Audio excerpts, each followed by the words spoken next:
So I know I haven't talked to you in a while, but kind of in some trouble right now. What kind of trouble? So do you remember when I was only able to tell you one secret and for some reason I told you my password? Well, I just forgot it, and I was wondering if you could tell me what it was. Huh, I guess so, but you gotta come closer. Your password is P. Thanks, man.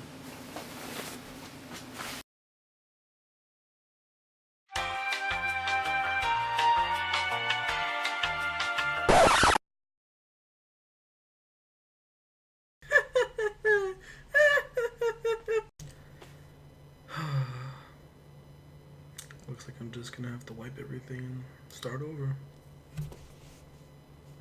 Wish there was a way to recover my password.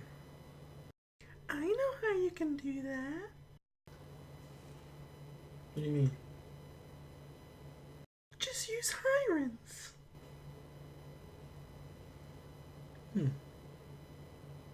Show me. I'm not afraid of...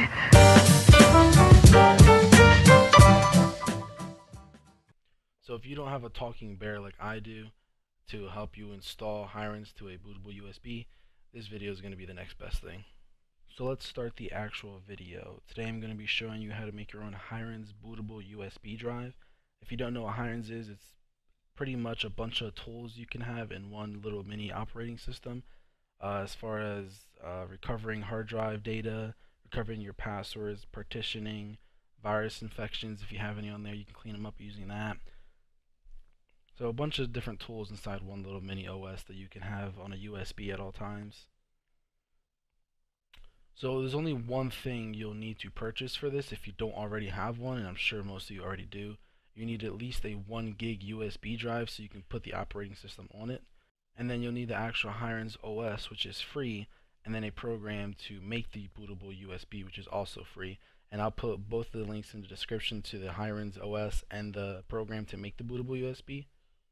So go ahead and click that first link in the description. It'll bring you to this page right here. This is where we're going to download the Hirens OS to put on the bootable USB.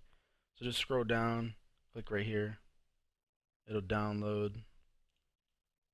So once that's downloaded, get it extracted if you have to. And then just save this file to your desktop or somewhere where you're going to be able to find it easily.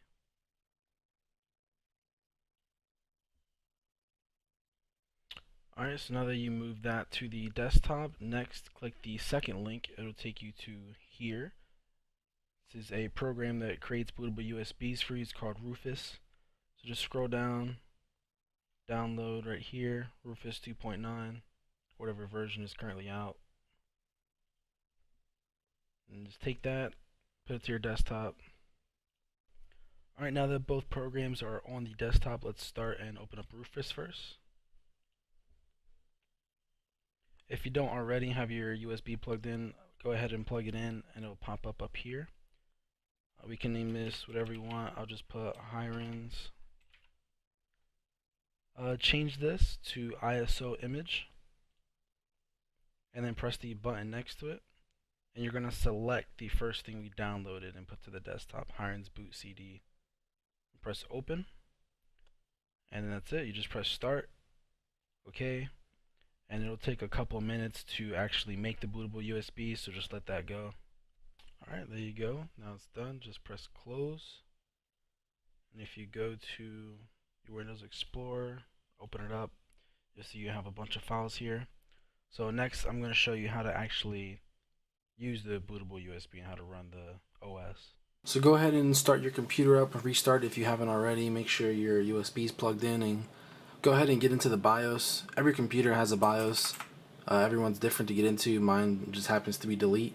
Yours could be F2, F11, F12. It'll tell you somewhere on the screen. So get in the BIOS. So once you get into your BIOS, you're going to look for something that says boot menu. Every BIOS is different. Mine's down here. Yours could be a lot different than mine, so just look for something that says boot menu. And then once you find that, you're going to look for your USB. Mine's right there. So once it starts up, you're going to get a screen that looks like this. and you're going to want to go down to where it says Mini Windows XP.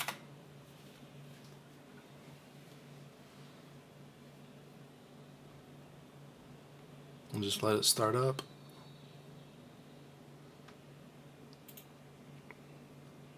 So if you go down here to start, click here, programs. This is everything you can do with Hirens. So let's see, we got anything that has to do with your hard drive, anything that partition your hard drives, anything with passwords. You can recover your password in here. I'll show you that shortly. There's a bunch of tools in here you can use to pretty much do anything with your hard drive, your computer. Pretty cool. Alright, well now I'm going to show you how to reset a password. So if you forgot a password, or someone comes to you, this happened to me once, my friend comes to me, he's like, oh, I forgot the password to my laptop. This would be a good way to reset it. Just don't use it to break into people's computers, stick a USB in, and try and reset their password to get in. Just make sure you're using it for good use. So first, go to Programs, Passwords, Keys, Windows Login, and then NTPW Edit. Click these three dots here, this little box, and just drag this over to the side so you can see where it says Path to SAM file. So this path is the same on everyone's computer. This is where your password is going to be reset at. The only thing that might be different is the beginning here where it says C:. This is the local drive, so for me, I don't know why, mine's F.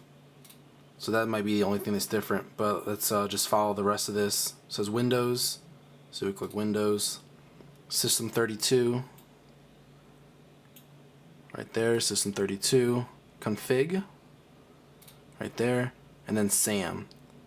You'll click that, click Open, and you'll look for the accounts. These are all the accounts that are on my hard drive. My account is right here.